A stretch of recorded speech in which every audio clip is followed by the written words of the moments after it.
Bismillahirrahmanirrahim. Assalamualaikum warahmatullahi wabarakatuh. Innal hamdalillah nahmaduhu wa nasta'inuhu wa nastaghfiruh wa na'udzu billahi min shururi anfusina wa min sayyiati a'malina may yahdihillahu fala mudhillalah wa ma yudlil fala hadiyalah. Ashhadu an la ilaha illallah wa ashhadu anna Muhammadan abduhu wa rasuluh. Pada hadirin sekalian dimanapun Anda berada, yang insya Allah selalu dimuliakan Allah Subhanahu wa Ta'ala. Puji syukur kehadirat Allah Subhanahu wa Ta'ala yang telah begitu banyak melimpahkan kenikmatan kepada kita, baik nikmat iman, nikmat Islam, nikmat kesehatan, dan masih banyak lagi nikmat-nikmat yang lainnya yang diberikan kepada kita. Dan dari nikmat-nikmat yang Allah berikan kepada kita, ketika kita berpikir lebih cerdas lagi, lebih dalam lagi, itu semua nikmat-nikmatnya adalah sebuah fasilitas bagi kita untuk memudahkan kita untuk beribadah kepadanya. Salawat serta salam mudah-mudahan senantiasa tercurahkan kepada junjungan kita Nabi Agung Rasulullah Muhammad Sallallahu Alaihi Wasallam. Beliau adalah Nabi yang kita nanti-nantikan syafaatnya kelak yaumul qiyamah nanti. Amin ya rabbal alamin. Dalam kesempatan yang sangat mulia ini, saya membawakan tema yang berjudul Sholat adalah tiang agama dan juga sumber ketenangan hidup. Hadirin sekalian, sholat adalah ibadah wajib bagi kita sebagai umat muslim. Sholat juga adalah tiangnya agama. Ibarat rumah, ibarat bangunan, ketika tidak ada tiangnya, itu pasti akan roboh. Walaupun nggak roboh itu, pasti nanti tidak akan bertahan lama. Rusak, rumah ataupun bangunan-bangunan tersebut. Tetapi ketika dibandingkan dengan bangunan ataupun rumah yang ada tiangnya, itu pasti akan lebih tahan lama rusaknya ataupun robohnya. Bahkan ketika emang tiangnya benar-benar dibangun, ya pasti akan lama, pasti akan bertahan lama. Bahkan bisa juga nggak roboh, mungkin roboh pun dengan jangka waktu yang sangat lama. Tidak dengan yang ada tiangnya tadi, pasti walaupun tidak langsung roboh, pasti akan ada jeda yang nggak begitu lama untuk bangunan tersebut untuk roboh. Begitupun dengan agama kita, ketika sholat kita jaga sholat kita jalankan dengan baik, insya Allah agama kita juga akan terjaga, akan kokoh juga, seperti itu. Ya, jadi kita sebagai umat muslim ya sudah wajib lah untuk melaksanakan sholat gitu. Baik, Rasulullah SAW bersabda, perkara pertama yang akan dihisab dari seorang hamba pada hari kiamat adalah sholat. Hadis riwayat Tirmizi. Jadi yang dihisab pertama itu adalah sholat, bukannya harta yang kita cari di dunia, harta yang sebanyak-banyaknya itu, bukan mobil, rumah dan sebagainya, dan juga bukan followers terbaik misalkan berjuta-juta, tidak. Jadi itu gak berguna di sana. Jadi yang dihisab pertama itu adalah sholat kita, seperti itu. Dan ketika sholat kita juga bagus, insya Allah ibadah-ibadah atau amalan-amalan yang lainnya juga insya Allah itu bagus. Itu. Sholat sebagai perintah langsung dari Allah Subhanahu wa Ta'ala. Hadirin sekalian, sholat itu unik karena tidak diturunkan langsung lewat malaikat Jibril, melainkan langsung dari Allah Subhanahu wa Ta'ala yang memerintahkan kepada Nabi Muhammad SAW pada saat Isra Mi'raj. Ya, jadi sholat itu tidak diturunkan secara langsung lewat malaikat Jibril seperti ibadah-ibadah yang lainnya. Jadi Allah itu tuh langsung perintahkan kepada Nabi Muhammad SAW itu pada saat Isra Mi'raj.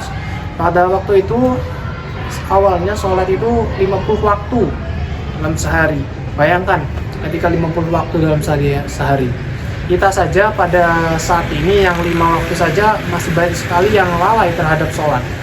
Padahal cuma 5 waktu. Masih banyak yang meninggalkan sholat. Bahkan sholat itu ketika waktu sholat Jumat ataupun pada saat hari raya Idul Fitri, hari raya Idul Adha, cuma seperti itu. Sholat yang 5 waktu yang lainnya itu tidak dilaksanakan.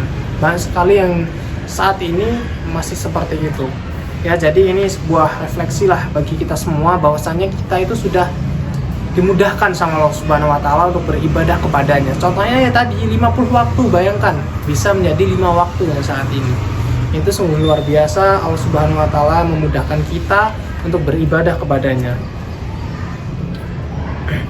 Fungsi sholat dalam kehidupan. Sholat bukan hanya sekedar gerakan rutin, ya misalkan kayak berdiri, sujud, salam, ataupun ruku dan lain sebagainya. Bukan hanya gerakan rutin seperti itu. Tetapi yang pertama itu adalah pengingat hidup, ya pengingat bagi kita, pengingat bagi hamba-hambanya Allah Subhanahu wa taala. Allah Subhanahu wa taala berfirman, "Dirikanlah sholat untuk mengingatku." Quran surat Toha ayat 14. Jadi Allah Subhanahu wa taala itu menyuruh kita untuk mendirikan sholat agar ingat dengan Allah Subhanahu wa taala. Karena apa? Karena sholat itu bisa dibilang konfirmasi ataupun obrolan kita dengan Allah, interaksi kita langsung dengan Allah Subhanahu wa taala. Diskusi kita, komunikasi kita lah dengan Allah Subhanahu wa taala. Sholat itu seperti itu, komunikasi langsung dengan Allah Subhanahu wa taala.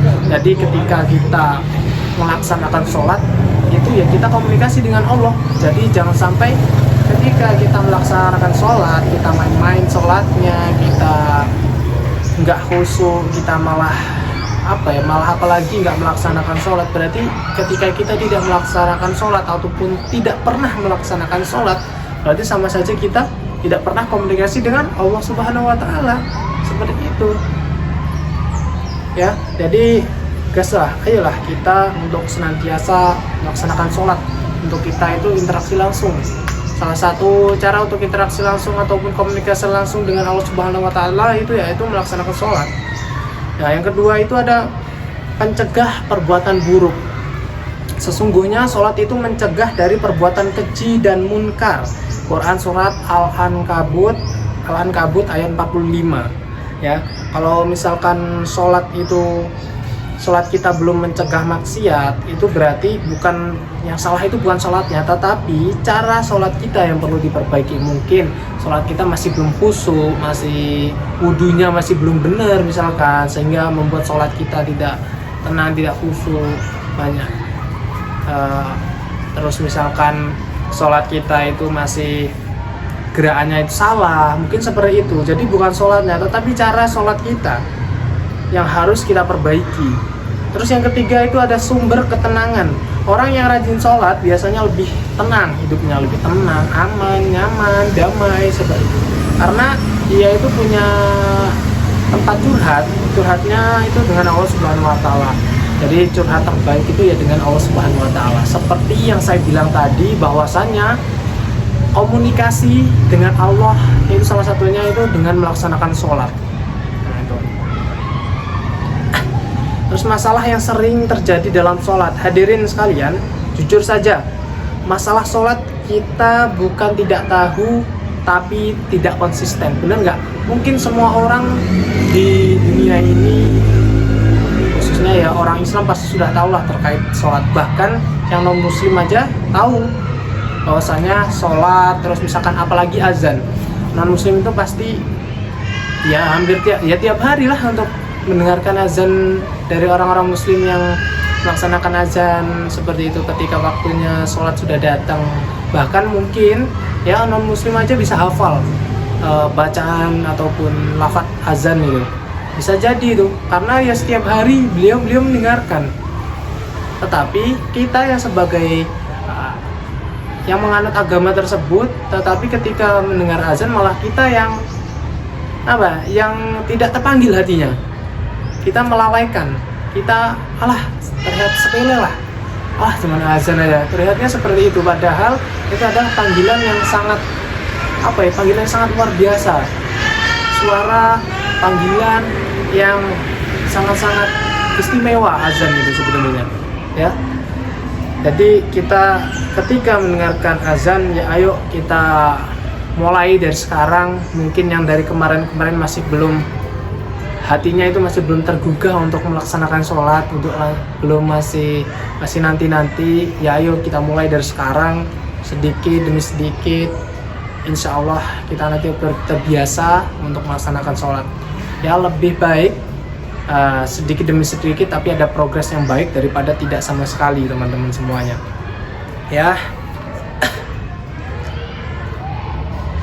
Nah, jujur saja masalah sholat kita bukan tidak tahu tapi tidak konsisten. Yang pertama itu tahu sholat itu wajib tapi sering ditunda, tapi sering tidak mau melaksanakan. Benar tidak? Benar, ya kan?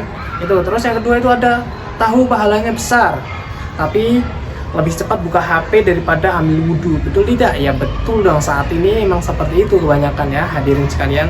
Yang ketiga itu tahu sholat itu penting tapi kadang cuma jadi formalitas bukan prioritas. Jadi seperti itu. Sholat itu sekarang sholat bahkan azan bisa jadi sekarang itu masih banyak sekali yang menganggapnya itu cuma formalitas bukan yang namanya prioritas, teman-teman ataupun hadirin sekalian ya.